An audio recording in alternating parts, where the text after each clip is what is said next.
La contraception, ce terme englobe l'ensemble des moyens, des mesures qu'un couple peut utiliser pour rendre des rapports sexuels non fécondants. Alors, il y a plusieurs méthodes contraceptives. Parmi celles qui existent, il y a des méthodes naturelles et il y a des méthodes artificielles.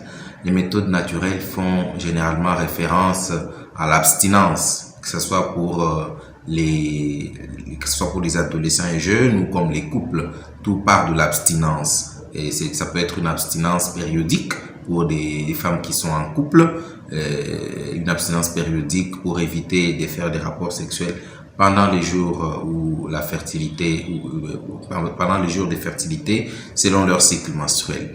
Il y a aussi des méthodes artificielles. Parmi ces méthodes artificielles, il y en a de plusieurs types. Il y a des méthodes barrières, il y a des méthodes hormonales pour la plupart, dans la plupart des cas. Les méthodes barrières généralement font référence à des moyens qu'un couple peut utiliser pour empêcher que les spermes ne puissent entrer dans les tractus génital de la femme et ainsi éviter qu'il n'y ait une fécondation si c'est pendant la période de fertilité de la femme. Ce sont des méthodes barrières et parmi lesquelles nous citons les préservatifs masculins, les préservatifs féminins et puis les dispositifs intra-utérins, n'est-ce pas, qui ne sont pas hormonaux. Il y a aussi des méthodes hormonales. Ce sont des méthodes que l'on utilise pour, on va dire, essayer de modifier l'équilibre hormonal chez la femme et ainsi éviter que la femme ne puisse tomber enceinte si elle fait un rapport sexuel pendant sa période de fertilité. C'est parmi ces méthodes que nous retrouvons les pilules contraceptives, que nous retrouvons la contraception injectable, les pilules contraceptives généralisées aussi, le POP et la contraception injectable, les Noristéra, le DMPA. Et puis on retrouve aussi actuellement le dispositif intra-utérin, les DU hormonales. Voilà, c'est ce qu'on appelle DU hormonal, un dispositif intra-utérin mais qui est hormonal. Mais à côté aussi, on a les implants, dont je ne vais pas citer les Jadel et bien d'autres implants qui sont des méthodes hormonales.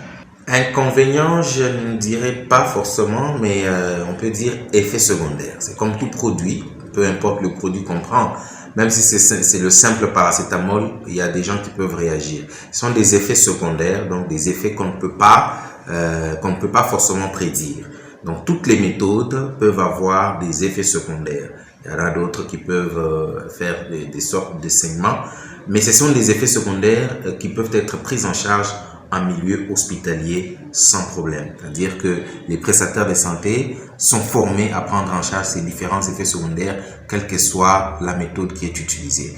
Les méthodes naturelles, voilà, elles sont pas mauvaises, mais ce n'est pas toujours évident que l'organisme puisse l'organisme de la femme puisse rester le même. Vous-même, vous savez, les cycles menstruels de la femme, il peut se modifier pour une disposition ou une autre, il peut se modifier d'un mois à un autre et ce n'est pas toujours fixe, ce sont juste des probabilités. C'est vrai, il peut y avoir une perturbation du cycle, c'est possible, voilà, ça peut arriver, mais ce n'est pas dans tous les cas, c'est possible que ça arrive, mais même si ça arrive, il y a moyen de prendre ça en charge. En tout cas, il y a moyen de rétablir l'équilibre hormonal s'il est perturbé, parce que généralement, il peut arriver qu'il y ait un déséquilibre au niveau des hormones. S'il est perturbé et qu'il y a désir de conception auprès de la femme, il y a possibilité de pouvoir prendre ça en charge pour rétablir l'équilibre hormonal et permettre à la femme de pouvoir s'accoucher. Il y a en tout cas des services spécialisés qui peuvent prendre en charge ces cas-là de désir de conception chez la femme lorsqu'il y a une infertilité secondaire liée probablement à l'utilisation des méthodes contraceptives.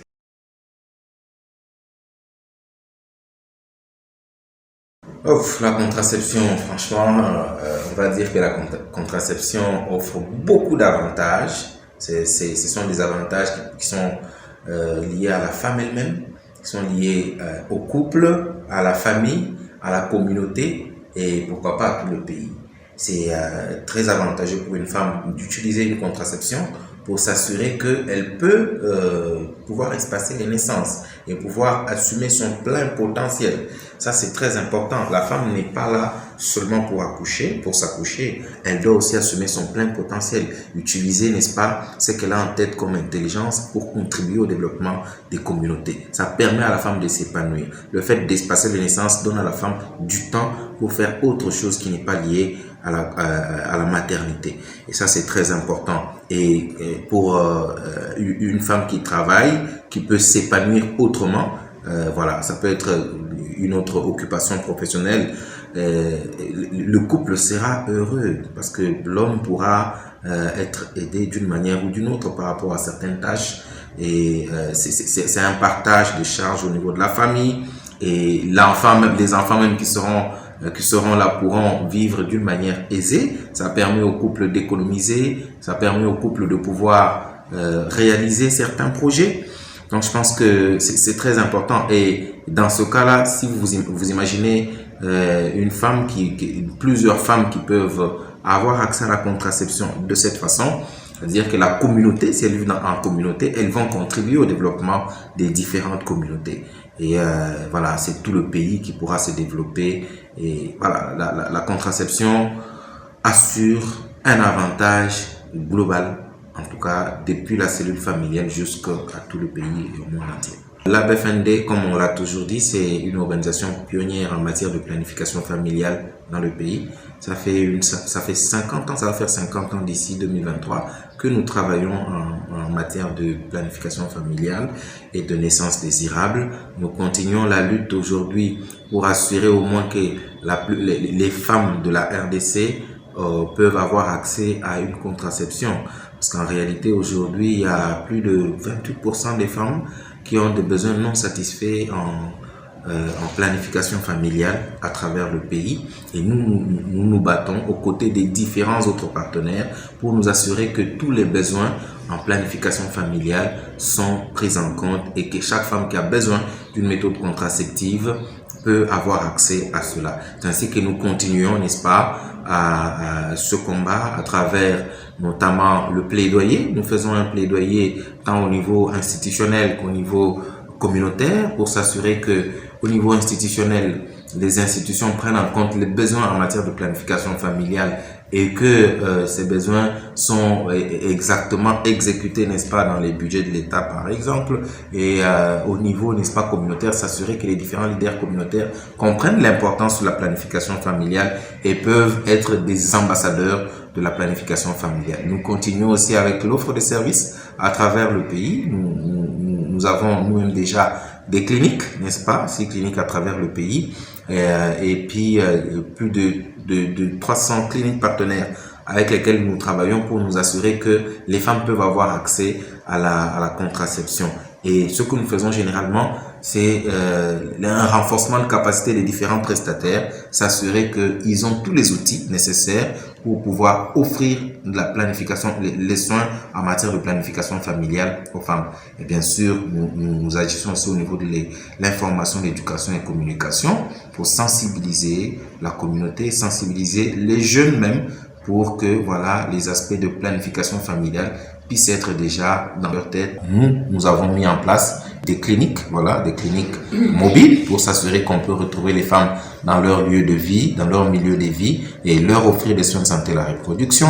Et ensuite, nous avons continué à appuyer des structures de santé pour s'assurer que ces femmes, même si elles peuvent avoir besoin d'un appui en milieu hospitalier, elles peuvent rentrer au centre de santé et s'assurer qu'elles peuvent recevoir des méthodes contraceptives.